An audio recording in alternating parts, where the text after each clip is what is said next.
Good morning. This webinar offers closed captioning.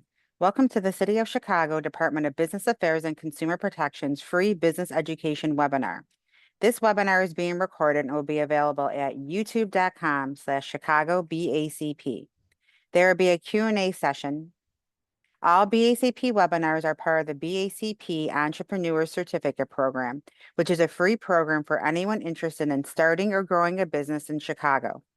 Getting your certificate is as easy as 1, 2, 3. 1, register for the program. 2, attend 6 webinars in 6 months. 3, graduate to get your certificate. Graduating makes you eligible to apply for CIBC Bank's Entrepreneurial Loan Program. Note that you must already be registered for the program to get credit for attending today's webinar. For full details, visit chicago.gov/BACP certificate. Views, information, and opinions expressed during this webinar are those of the presenter and not those of the official policy or position of the City of Chicago or BACP. This information will be posted in the chat box. Today's webinar will be Accessible Social Media and Websites for Small Businesses, presented by the Mayor's Office for People with Disabilities. Turning it over to Ellen. Good morning, everybody. My name is Ellen Wernicke. I am the Accessible Communication Specialist at the Mayor's Office for People with Disabilities, and I'm happy to be presenting this webinar today on accessible social media and websites for small businesses. Before we get started, a couple of points. We teach our presenters to give a visual description of themselves the first time they speak for accessibility purposes. So I am a white woman with glasses and a black shirt. If we had a co-presenter, I would ask them to identify themselves as well. That is something that we do in our webinars to make sure that people who are blind or low vision can help distinguish between the people who are speaking. We encourage you to keep your camera on if you feel comfortable doing that. If you could keep yourself muted, that would be great, as this webinar is being recorded. Finally, this is a safe space for questions and maybe even disagreement. Feel free to ask questions and we will pause periodically to make sure that we are addressing those. If I don't know the answer, I will do my best to find you an answer for it. There will be an opportunity to ask questions at the end as well. Nobody knows everything about disability. I joined MOPD almost 2 years ago, and I have learned so much in my experience so far. And it really makes us happy to be able to share that information with others to make a more accessible world. So in that spirit, let's begin. Okay, what is a disability? This is the definition outlined by the Americans with Disabilities Act of 1990. This was the act that created disability civil rights for Americans. The ADA defines disability as a physical or mental impairment that substantially limits one or more major life activities. Things like going to work, doing chores, taking care of yourself. A person who has a history or record of such an impairment, or a person who is perceived by others as having such an impairment. This is important to keep in mind because this is a legal definition. Some people may feel that they do not have a disability despite qualifying under this legal definition. But when we're talking about disability rights and disability access, this one is very important to remember.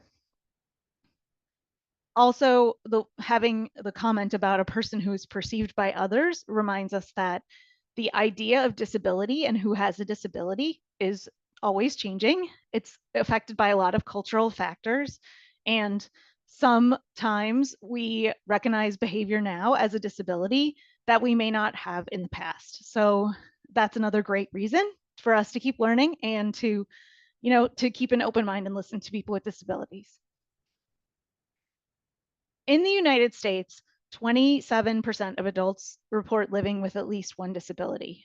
And the numbers are pretty similar in the Chicago area as well. That number goes up if we're looking at just adults ages 65 and up due to age-related disabilities, such as becoming deaf or hard of hearing. In addition, 20% of adults in the United States report living with at least one invisible disability.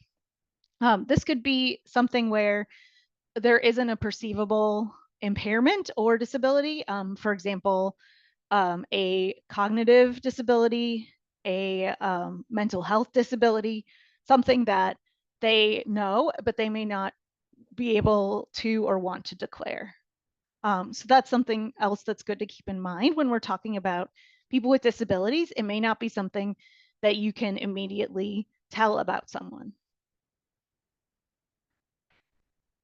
People with disabilities in the US have an estimated $1.3 trillion in disposable income at their disposal. This is important because as small business owners, we know you are always looking to grow and maintain your customer base. And people with disabilities are a group of consumers among other groups, and they are looking for products and services just like everybody. And this number doesn't include their families, caregivers, friends, people who may play a large role in their lives, and also listen to them when it comes to consumer recommendations or consumer warnings. Um, we also know that more and more that income is spent online. It makes sense when you think about how purchasing has changed, and more people are looking to buy things online. People with disabilities often find that shopping online is easier for them, and 46% of people with disabilities say they would like to do at least half of their shopping or more online. So it's even more important that your website and your social media reflect the business that you want to be and that you have, because people with disabilities may be using that to make their purchasing decisions, and you want them to have a good impression of you. Okay, so what is accessibility? Very generally, the design of an experience so that it is available for all people to participate, including people with disabilities. This could be something physical, such as an alteration to your store or a physical location, or it could be digital. Digital accessibility is focusing on the design of a digital experience so it is available for everyone to participate, including people with disabilities who may use a variety of methods to support their experience. And we will talk about some of those examples coming up. Making your website and social media accessible means that people of different abilities can get the information they need from your website and your social media, your social accounts, your social presence, we could say. And hopefully they like what they see and they become loyal returning customers. And making changes to digital properties to promote accessibility, unlike making changes to promote physical accessibility, is often free or of low cost to the business owner. So I know that's always good news as we're looking to save money and promote accessibility at the same time. One thing we like to say at MOPD is that accessibility is good for everybody. Even if you think that you may not need it, it may be something that you use in your daily life. Here are some everyday examples. A lot of people I know were watching this series on Netflix called Adolescence. And they mentioned that the people on it were from a town in the north of England with a very pronounced dialect that they weren't familiar with. So what did they do? They turned the subtitles on. We now see that, especially among younger consumers, they're more likely to keep the subtitles on for every show, regardless of whether it's in English or another language, no matter what genre. So that's one thing that was developed for people with disabilities, that is also helpful for people who are distracted, people who are watching TV while doing other things, and so on.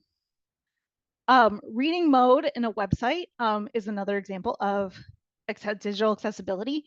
If you open a web page in reading mode, usually it strips out a lot of the formatting, the colors, the images, and provides a plain text example. And that may be easier for people to read and get the information that they need. Finally, some apps and websites have created warnings and other settings towards accessibility. This is a screenshot from TikTok, and they have now you can set it up so that it will warn you if you're about to watch a video with flashing lights. These flashing lights can be a problem for people who get seizures or who have visual disabilities. And so the site can warn you before you open them or just let you skip them entirely. Again, that may be something that affects people with disabilities. That may be something that other people just don't like and don't want to see. And we will talk more about those videos a little bit later on, but I think it's a good step to allow people to do things like turning on captions or turning off photosensitive videos or prompting a warning, just to help people make good decisions about their online consumption. Okay, so there are four kinds of digital accessibility that we're going to talk about today. And these are site design accessibility, image accessibility, text accessibility, and video accessibility. Um, Obviously, there is a lot of overlap with these different types, but there are some specific tips that we are going to share, and hopefully they will be helpful to you when you are thinking about making your website or your social media more digitally accessible. We'll start with talking about your website. We talked about consumer behavior and how more and more people are shopping online, especially since the pandemic, because people weren't going to brick and mortar stores as much. Even when someone is planning to go to a brick and mortar store, they may look at your website first. So your website is kind of like another front door to your business. So here are some tips to make that site more accessible. Text is king or queen. When in doubt, as much information as you can put on your website should be in text, especially key information like your address, contact information, your hours. The reason for this is that text is easy for screen readers and other text to speech apps to understand. Pictures are more difficult for them to understand. So for that kind of critical information, try to make it as easy to find as possible and put it in text when you're building your website, rather than having, for example, a graphic that shows your hours and your address. You can have a graphic as well, but it's always good to have that information in text. High contrast elements. Make sure that your text, your menus, and other features on your website are in colors that are high contrast to each other. Here you see black text on a white slide. That is a high contrast image. Often black text on on other colors is a good contrast. Something like a light green on a dark green would not be a good contrast. And we recommend this free contrast checker. You can basically put in the colors that you want to use, and it will tell you whether those are a good contrast. But that also is helpful for people who are blind or low vision, who need to be able to find for the text on your website, the different menus, and how to navigate the site. Built-in tools. Now, I don't know how many of you are, actively building your own websites, or if you're working with somebody, or, but you're probably using a platform like Squarespace or Wix to build those sites.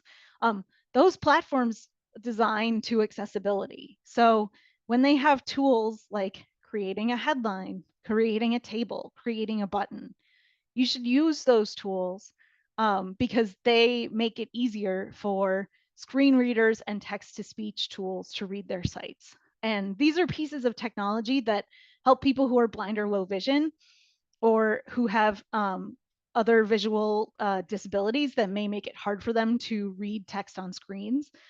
They will reproduce the text as an audio track, like a podcast. So, if your site is in order, then it could read very smoothly, or it could read in a way that makes it incomprehensible to someone who's using that tool. And what we really want is for your website to be able to cooperate with those screen readers and other pieces of technology to read your site so that people can get that information they need as customers. Okay, media on your site. I would say use it wisely. Um, Minimizing the use of flashing lights or animations is helpful for people who have visual disabilities like photosensitivity, something like epilepsy, migraines, neurological disabilities. People with PTSD also sometimes are sensitive to rapidly flashing lights or animations.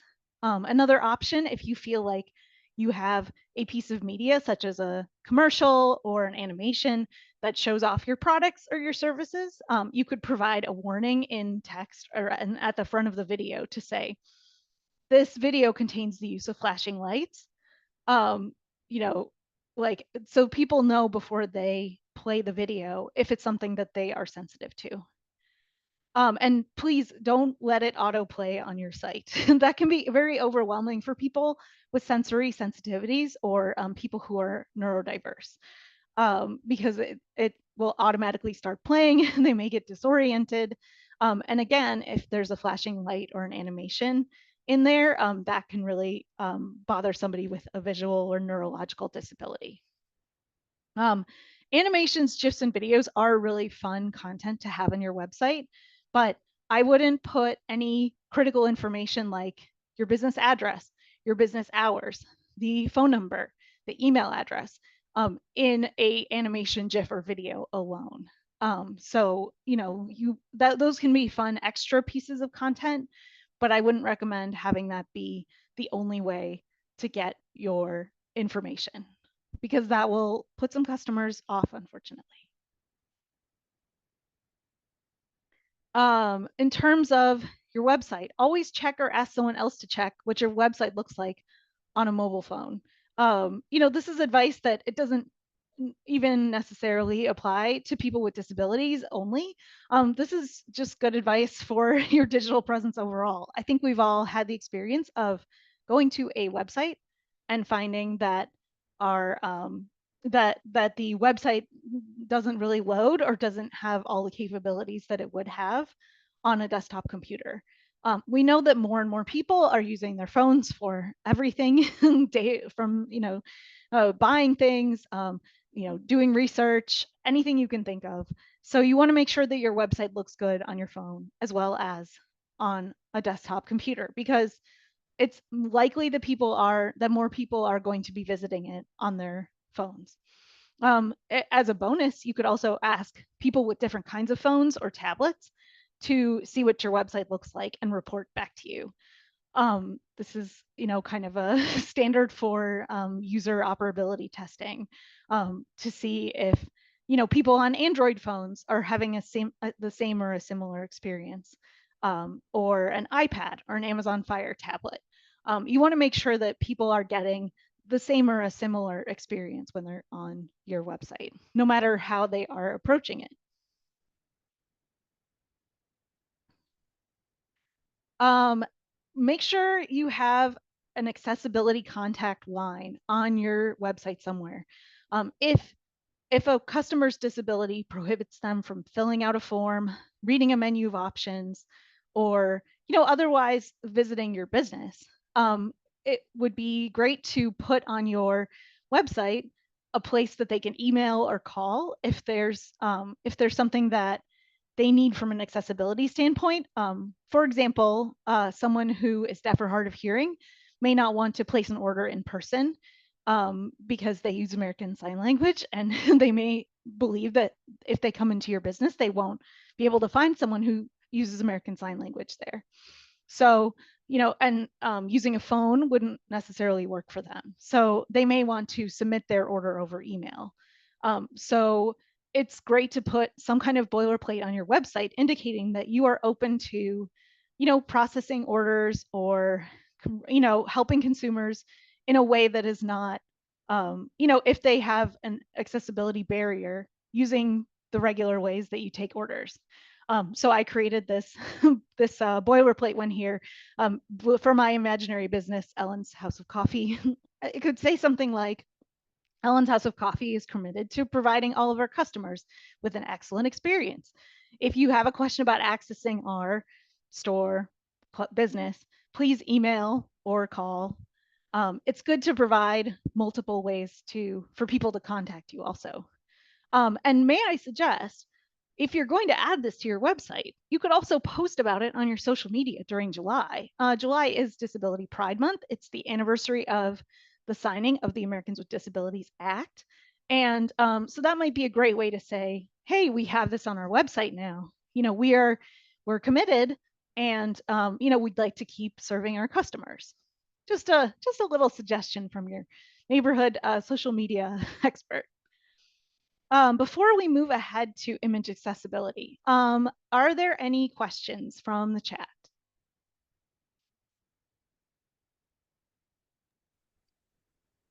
How can I ensure my Instagram or TikTok videos are accessible to people with hearing impairments?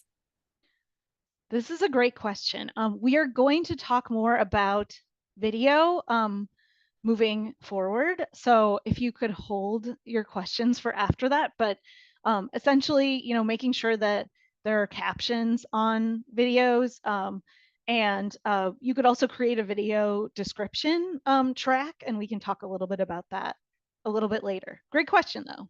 Great. In delivering visual presentation decks, should sounds ever be used, like to help stress certain points?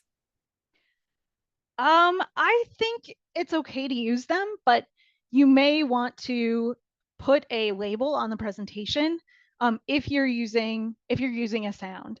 If it's essential to the understanding of the presentation that's going on, then you should make sure to point it out visually as well as in an audio format. As you see, most of the text on these slides I'm directly reading. That's one way to make sure that people have multiple points of access to this presentation. So I would approach audio in the same way. Great. Another question, will you be emailing this presentation out? I am fine with that. Geraldine, Okay, what do you think? that's fine. I will we could talk offline about that, but I think that could be definitely arranged. Sure, absolutely. Do we have any information on how much money people with disabilities spend? So just some like demographics, just some spending data.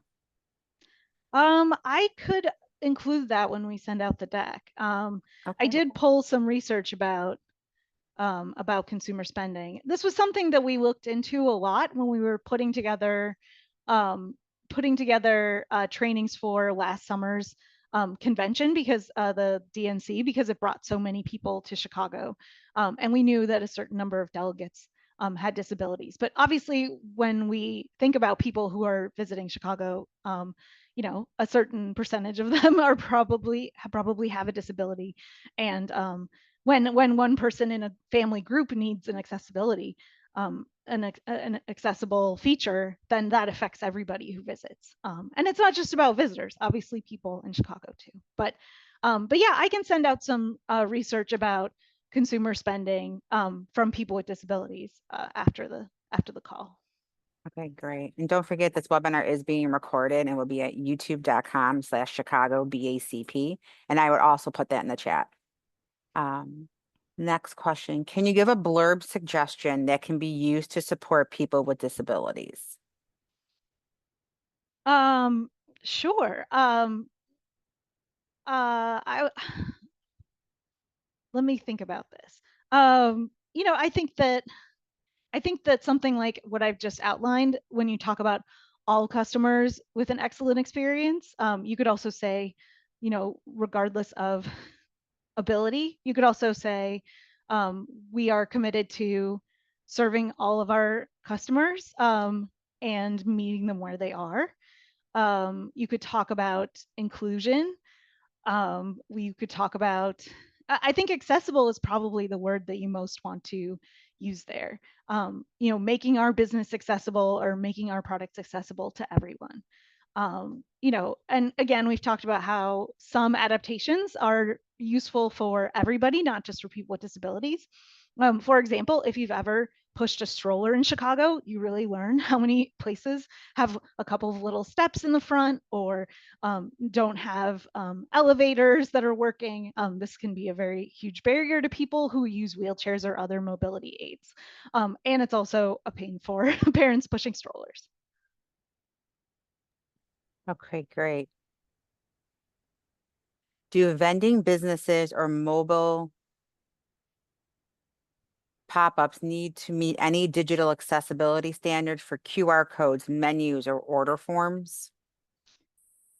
I can't really speak to legally what you are required to do.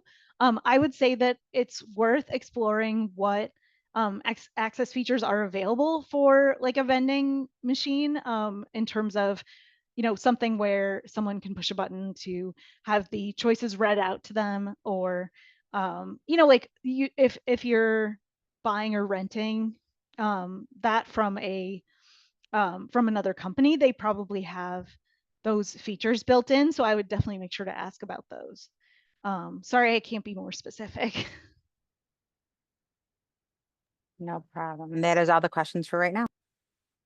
Okay, these are great questions. Thanks everybody for participating. It's great. Okay, let's talk a little bit about image accessibility.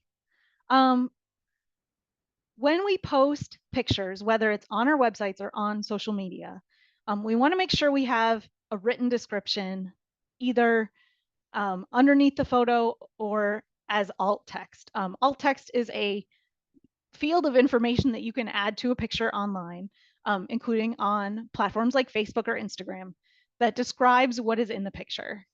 And we'll go ahead for a minute to show you what I mean when we need alt text.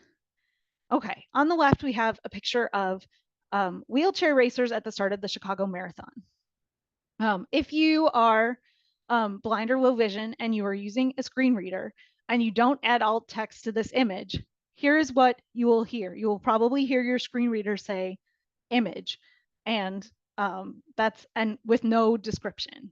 And if this picture is important to your business, if you're trying to post it to show something about your business or your services, then not having that information is not great. So we want to make sure that we add image descriptions and alt text to all of our pictures that we post. When you are writing a description, think about the who, what, where, when, and why of what's happening in the picture, and try to be specific but also brief. I would say like 1 to 2 sentences at the most. It's also good to consider the context of where you're using or posting this picture and what you're trying to show by posting the picture. Let's go in a little bit to show you what I mean. Okay, here is a basic form of alt text. Wheelchair racers start the 2023 Chicago Marathon under a red and white banner. Is it necessary to say what year it is? Maybe not. But that gives us a general description. Now let's pretend that I am posting this on my Facebook page because I have a business called Ellen's Adaptive Sports. So what do I want to demonstrate with this picture? Well, I see there are some racers who are wearing helmets that they got at my business. I want to make sure that everybody knows that champions wear helmets from my company. So my alt text can reflect that like this. Ellen's Adaptive Sports provides helmets to Chicago Marathon racers every year, as pictured here on the start line. So in this case, the context that is being provided is that this is not necessarily an advertisement, but it's a promotion of how people are using my product in more generally in Chicago. And it's not just a picture of the marathon, it's a picture of my product. When you post a graphic, you need to make sure that all of the text in your graphic is in the alt text. It doesn't have to be an exact one-to-one match with your graphic and your alt text, but you should put as many details as you feel are important. On the left here, we have a graphic from DFSS last summer about city cooling centers.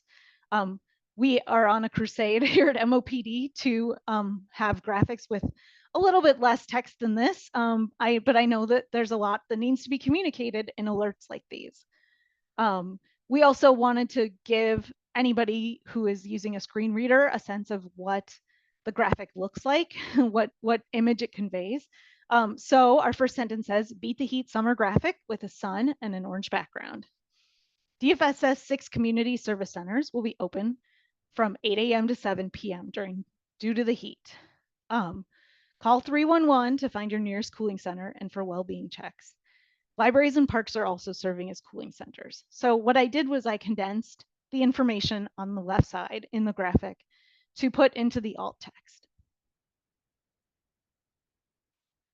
Okay, contrast checks. We talked a little bit about this in site design, but this also applies to images that you're posting on your social media and on your website as well. So making sure that those contrasts are much more crisp. They can be high contrast for people who are blind or low vision. Also, even if it's not related to a visual disability, some people do find it just hard to read those texts where the color contrast is not very great. And you don't want people to navigate away from your website or close your graphic because they can't read what's there, because then they're not getting the information that you want to promote. Okay, actually, before we go on to text accessibility, do we have any questions in the chat? No questions. You could proceed. Okay, great. Let's talk about text accessibility.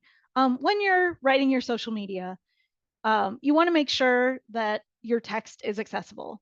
And again, this often has to do with screen readers or other technology that will read off the text that is on the web page or on the social media, in the social media post, that will read it off to somebody.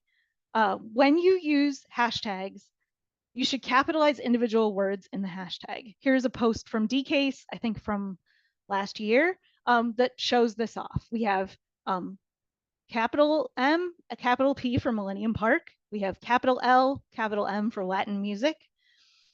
This helps a screen reader know that it's two words, not one word. And we call this camel case. Think of a camel with like multiple humps, each capital letter being a camel hump.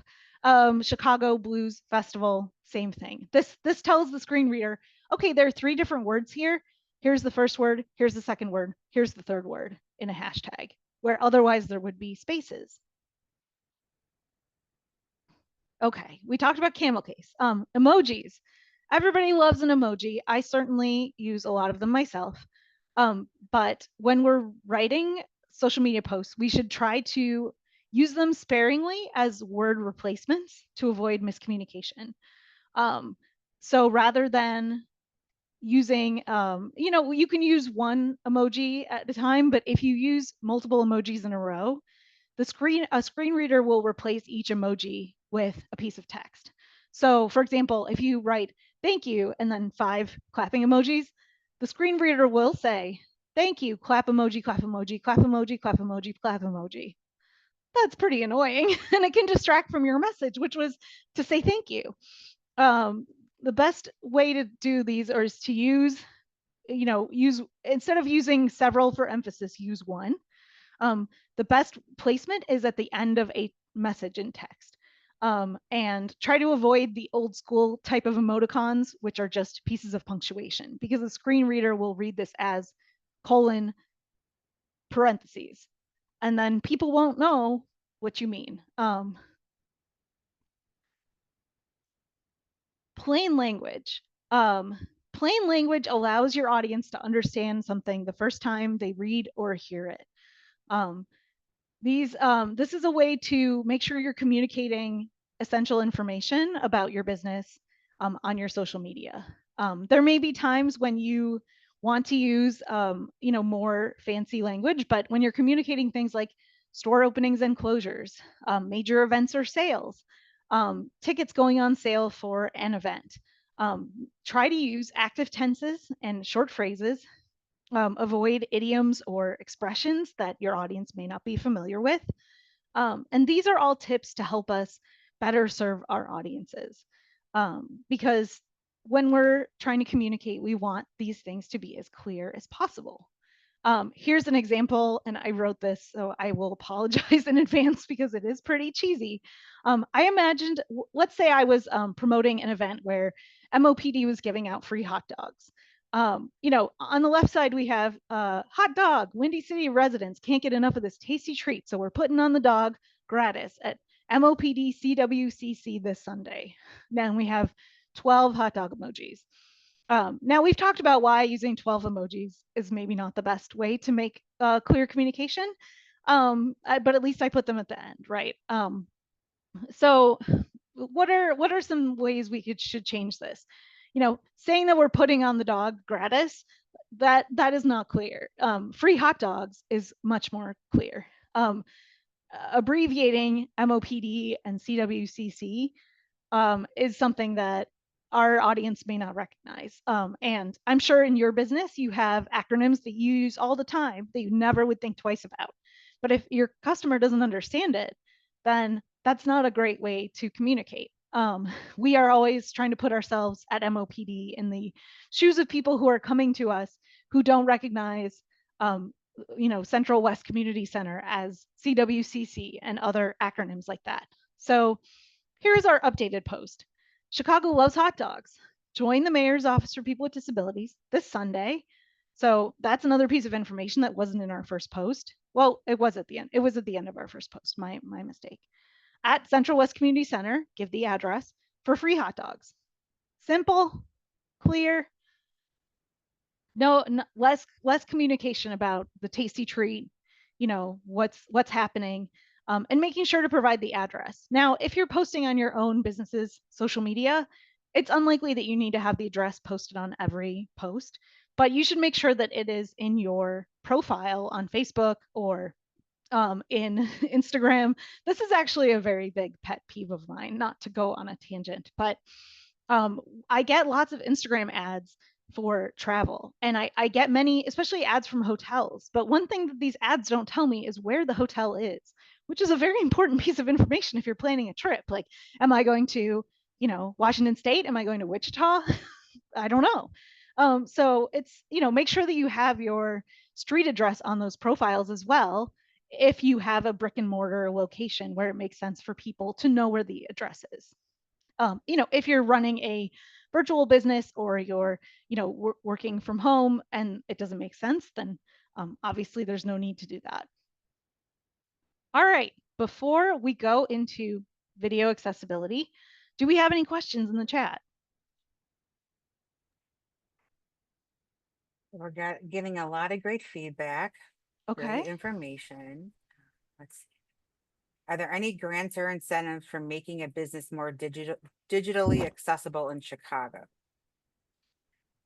I don't know of any. We unfortunately do not offer those. But we are here to help you out with questions. I'm going to have my contact information at the end of this presentation. So if you have a question about it, we'd love to help you out at no cost. It's part of our the services that we provide for the city.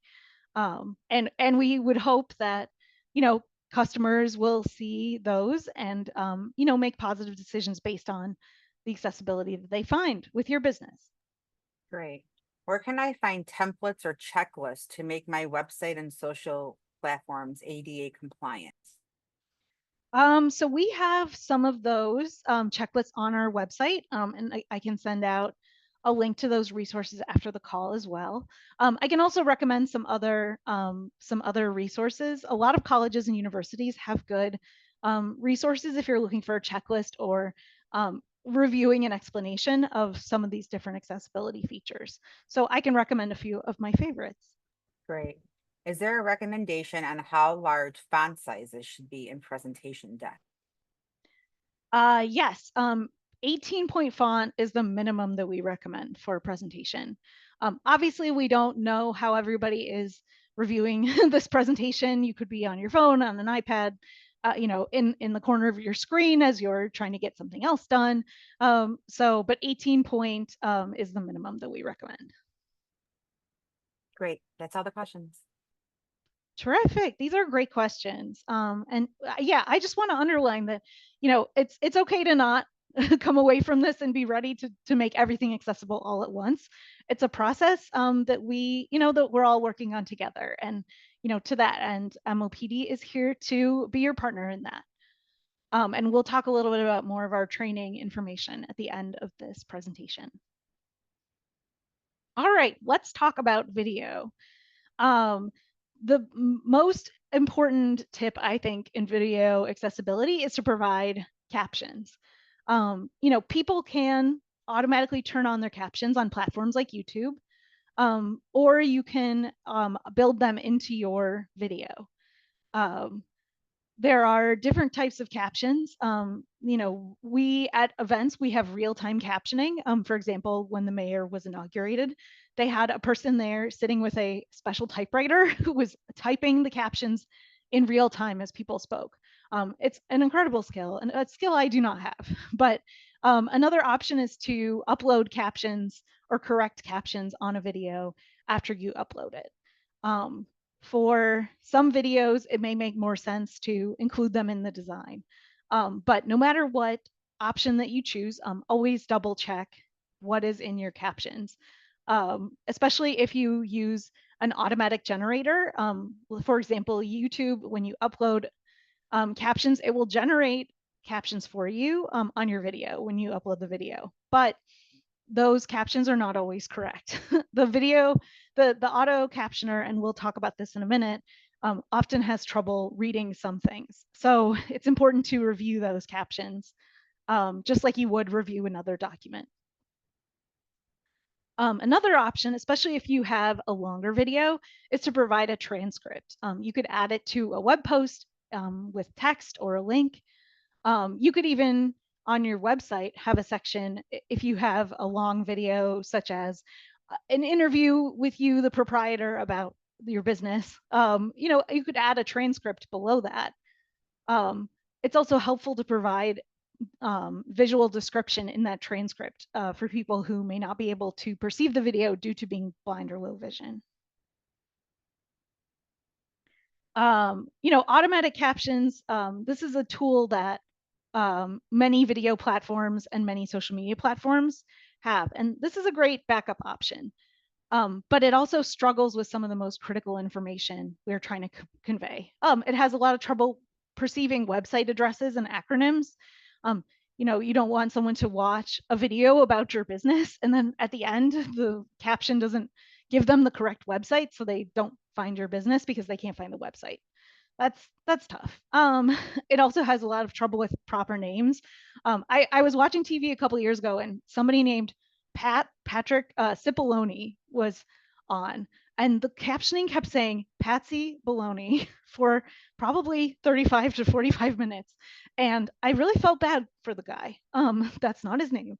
Proper names, anything that is not it has a lot of trouble with my name. It has a lot of trouble with most names.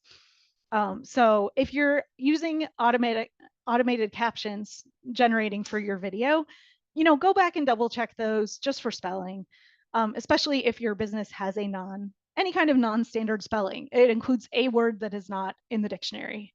And you don't want to make you want to make sure that people know what your business is. If the captioning thinks that your business starts with a C, but it actually starts with a K, they may not be able to find it unless they know what its name is. So a good use case is that automation does the first draft and then humans verify.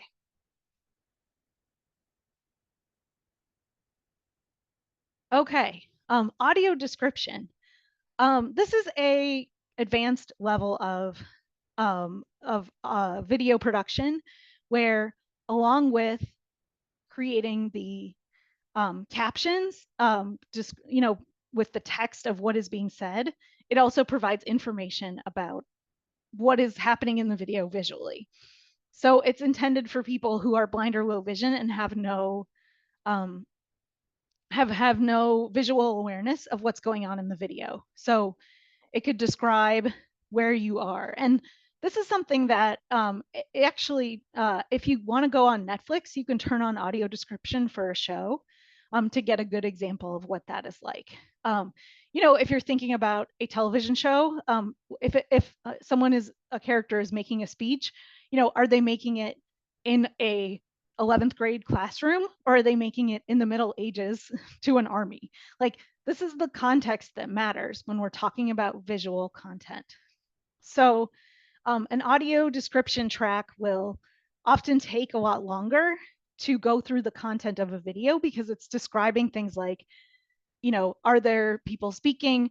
What do they look like? What is being shown around them? This may not be something that you need to produce for your business, but I think it's something worth thinking about. We also have a great audio description for some murals that we have on one of our offices, and I can send that out as well to give you a sense of what is needed.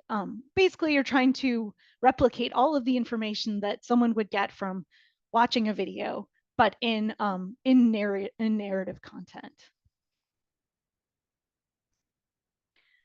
ASL interpretation, again, this may not be very directly related to some of the content that you're making, but if you're going to have an ASL interpreter at an event and you're going to have them on video, make sure that they have a clear view. If you watch, this is a clip from a national press conference, but if you watch Mayor Johnson's press conferences, our MOPD interpreter is usually on the right side if you're looking at the video. And if this also goes for in-person events, which we're not going to cover in this presentation today because we have a lot to cover anyway, but making sure that people who are deaf or hard of hearing can see the interpreter, at least from, I would say, about navel up, is a good framing, as you can see in this photo example. Flashing, strobing, and blinking. We talked about this a little bit in terms of site design. Minding high contrast patterns, or, it limits the visibility for people who are sensory sensitive for a disability reason or for other reasons. So again, it's something that you may not want to use at all, or use as sparingly as you can, or with a warning. All right. Are there any questions about video accessibility?